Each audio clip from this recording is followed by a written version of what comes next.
عزیزان گرامی، آج کے اس ایپیسوڈ کے اندر ہم یہ سمجھنے کی کوشش کرتے ہیں کہ اللہ رب العزت نے روزہ دار کے لیے کیا فضیلتیں رکھی ہیں، روزہ دار کو روزہ رکھنے کی نسبت سے کیا مقامات حاصل ہوتے ہیں، کیا مرتبہ ملتا ہے۔ تو آئیے احادیث کی روشنی میں ہم یہ جاننے کی کوشش کرتے ہیں۔ پیارے محبوب صلی اللہ تعالیٰ علیہ وسلم نے ارشاد فرمایا کہ جنت کے اندر ایک دروازہ ہے اور اس دروازے کا نام ہے ریان۔ فرمایا کہ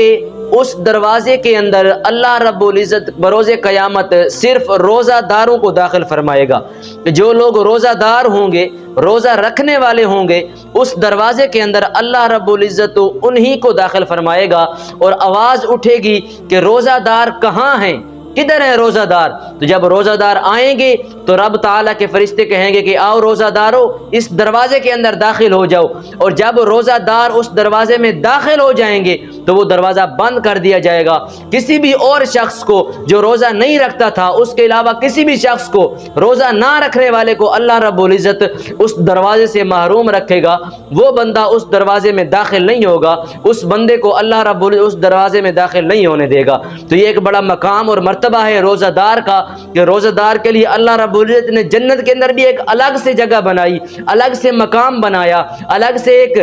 جگہ اور ٹھکانہ عطا فرمایا۔ یہ روزہ دار کی فضیلت اللہ رب العزت ہمیں بتا رہا ہے۔ تو آئیے ایک اور حدیث پاک میں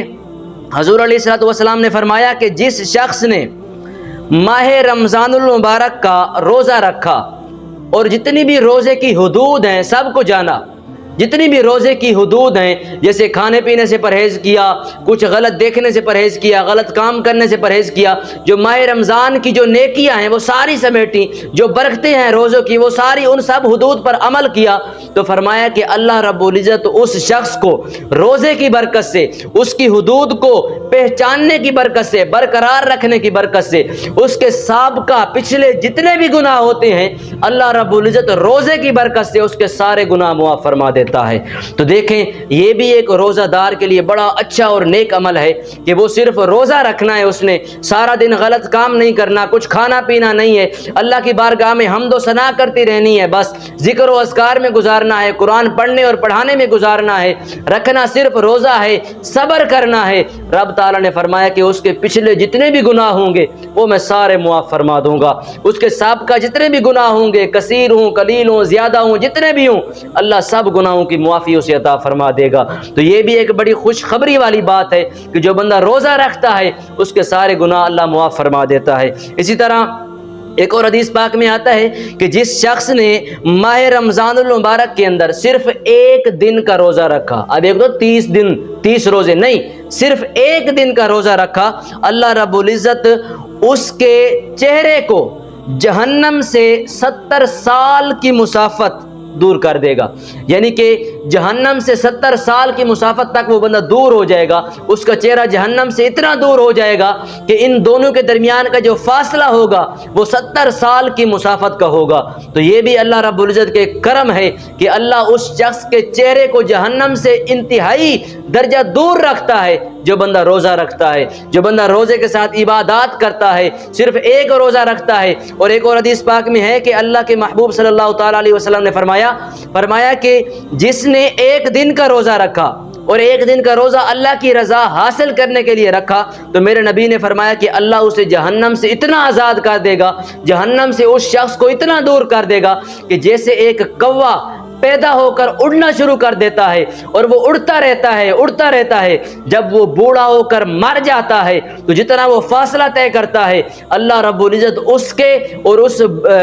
جہنم کے درمیان جو ہے وہ اتنا فاصلہ بڑھا دے گا۔ تو یہ بھی ایک خوشخبری والی بات ہے کہ ایک روزے کی برکت اتنی ہے کہ اللہ رب العزت روزے کی برکت سے جہنم کو میلوں میل دور فرما دیتا ہے۔ تو یہ بھی ایک روزے کی برکت ہمیں ملی ہے۔ اور اسی طرح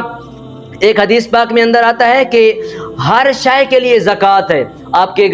کے پاس گھر ہے اس کے لیے بھی زکوٰۃ ہے، زمینیں اس کے لیے زکوٰۃ، پلاٹس اس کے لیے زکوٰۃ، گاڑیاں، مرلے، کچھ بھی ہوں آپ کے پاس، ہر چیز کے لیے آپ کی زکوٰۃ ہے، آپ خود ہیں آپ کے لیے زکوٰۃ ہے۔ لیکن جو روزہ ہے، روزے کی زکوٰۃ کیا ہے؟ وہ صبر ہے۔ انسان روزہ رکھتا ہے اور